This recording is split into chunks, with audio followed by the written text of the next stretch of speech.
Vom începe testul nostru cu camera ultra-wide, care nu are 8 megapixeli și nici 12 megapixeli și nici 16 megapixeli, ci are numai puțin de 50 de megapixeli.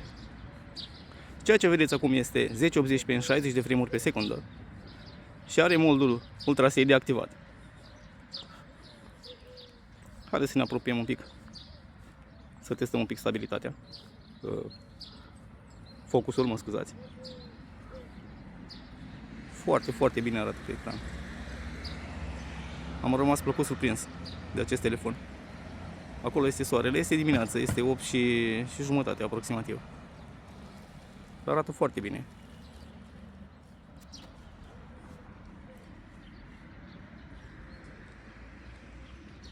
Foarte, foarte frumos.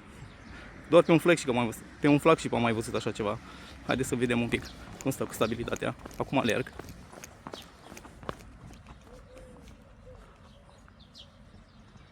Foarte frumos. Haideți să vedem câteva fotografii și mai departe un 4K la 60 de frame-uri pe secundă, pentru că poate și acest lucru.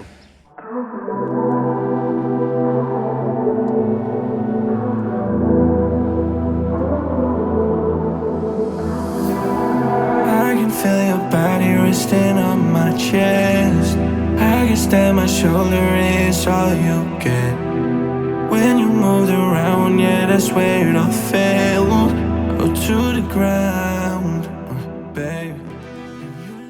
Bun, după acest set de fotografii am trecut la 4K în 60 de frame-uri pe secundă. După cum ați văzut, la 1080p în 60 s-a descurcat destul de bine, cu modul Ultra HD activat. Câteva frame drops pe aici pe acolo, însă nimic semnificativ. Acum ce vedeți e 4K în 60 de frame-uri. Din păcate nu avem modul anti-shake să-l putem activa. El merge maxim până la 1080p în 60 de frame-uri. Deci doar 1080p în 30 și în 60. Nu merge la 4K în 30 și nici în 60.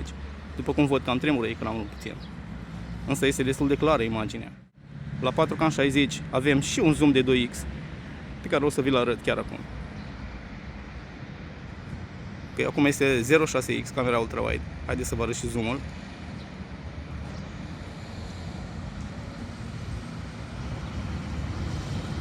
Acesta este maxim. Tremură din păcate imaginea, însă își face treaba zoom-ul cum trebuie. 0.6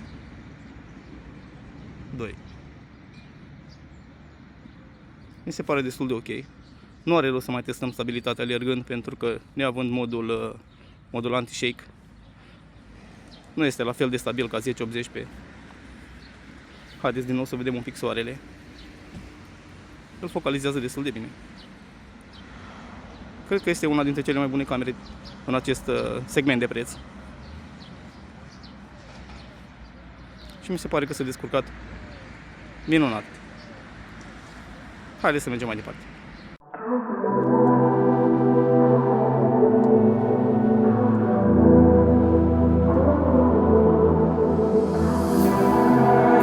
Feel your body resting on my chest. I guess that my shoulder is all you get. When you moved around, yeah, that's where it all fell. Oh, to the ground, baby. And you like to move in silence, baby, so do I. This could either be heaven. Aceasta este camera principală. Are 108 megapixeli. Și poate filma până la o rezoluție de 4K în 60 de frame-uri pe secundă.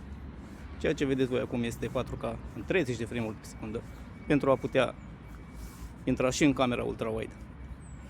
Adică să facem un switch mic între camere și să probăm și un pic zoom-ul. Mai înainte de toate, haideți să vedem un pic focusul.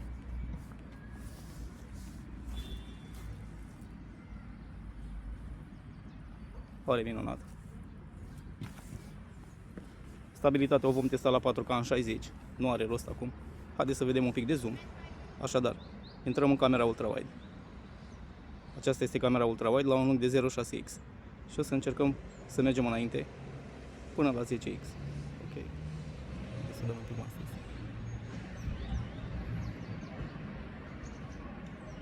Acesta este zoomul maxim de 10x. Bineînțeles, pe camera principală, neavând camera telefoto. Haideți să dăm înapoi, ca să vă faceți cât de departe este. Mi se pare destul de ok pentru o cameră principală, neavând cameră telefoto, bineînțeles. Și am revenit din nou la 1X. Cred că s-a comportat destul de bine. Haideți să mai vedem un set de fotografii și apoi 4K în 60 de frame-uri pe secundă.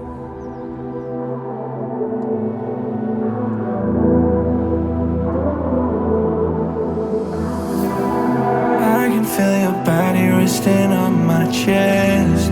I guess that my shoulder is all you get. When you moved around, yeah, that's where it all fell. Oh, to the ground, baby. And you like to move in silence, baby, so do I. This could either be hell or a paradise. Talking to your friends, baby, so do I. About you, we both know it's too late. I forgot I lied to you. We both know it's too late. Bun, după cum spuneam, camera principală are 108 megapixeli și este stabilizată atât electronic cât și optic și poate filma până la rezoluția de 4K în 60 de frame-uri pe secundă, care este și modul meu de filmare preferat, adică exact ceea ce vedeți voi acum. Este după amiază, iar soarele este undeva acolo sus. Iar telefonul, trebuie să știți că îl țin direct cu mâna, nu este pe niciun tripod sau selfie stick sau gimbal.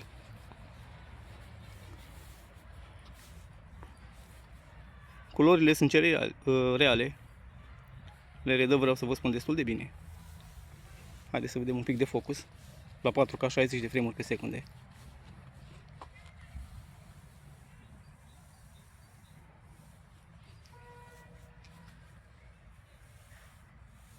Foarte, foarte bine. Se comportă telefonul ca un flagship adevărat, v-aș spune. Sincer, fără glumă. Ok, haideți să alergăm un pic.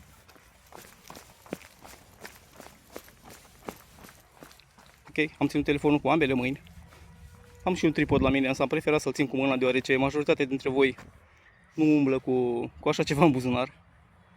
Bun, îmi place la nebunie cum filmează telefonul și se comportă chiar ca un flagship. Haideți să ne mai uităm o dată către soare. Îndreptă la un copac. Foarte bine îl focalizează. Și un pic înapoi. Ok, haideți să vedem și camerele de pe față.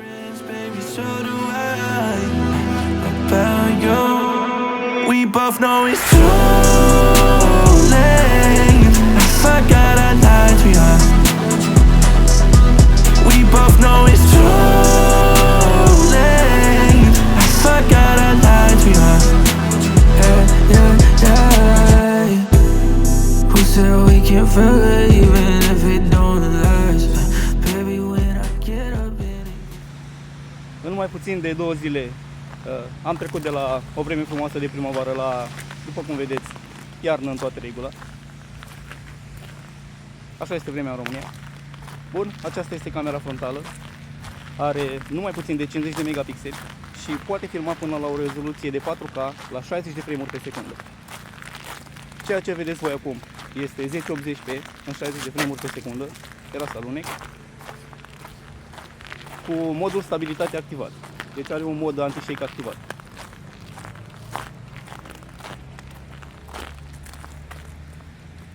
Mie personal îmi place cum se vede pe ecran.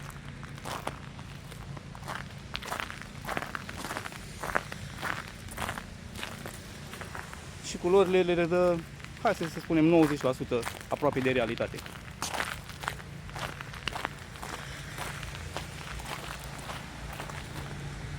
Bun, este ok. Haideți să mai vedem un set de fotografii și apoi vă vedeți și ultima mustră de 4K la 60 de frame-uri pe secundă.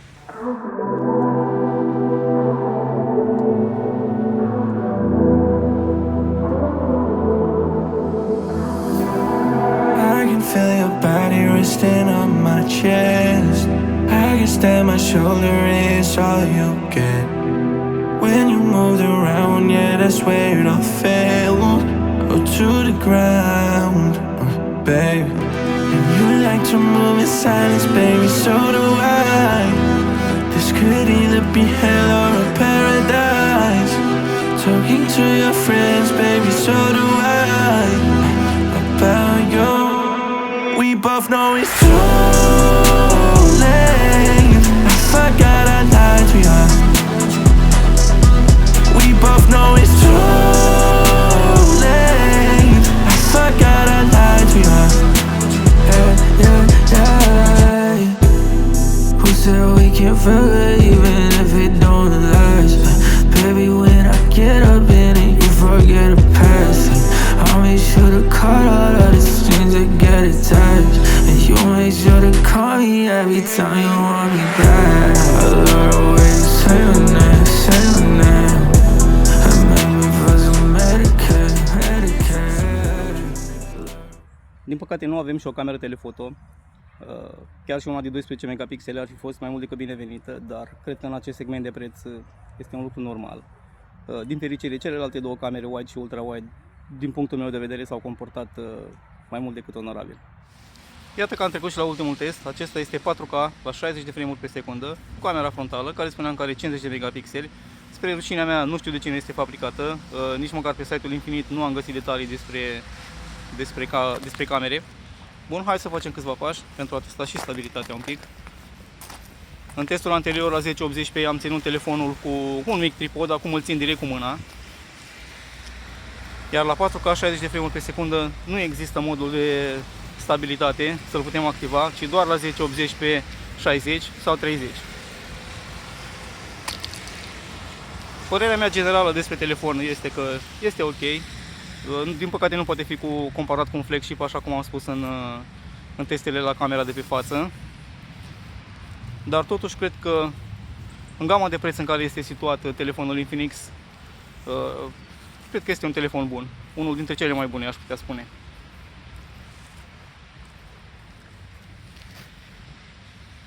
S-a descurcat bine și aici. Ne vedem la următorul review, la următoarea recenzie, toate cele bune.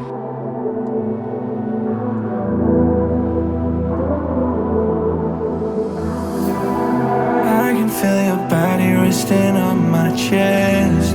I guess that my shoulder is all you get.